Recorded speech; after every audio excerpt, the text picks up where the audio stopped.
Mix by happy digital recording studio Chanpatia.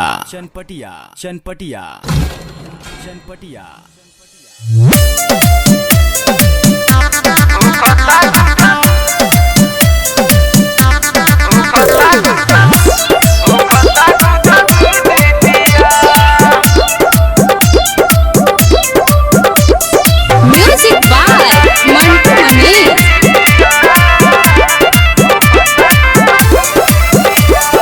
लगता जवानी जियान के छोड़ ऐसे बोलोम जादी रोज रोज कोड़ा।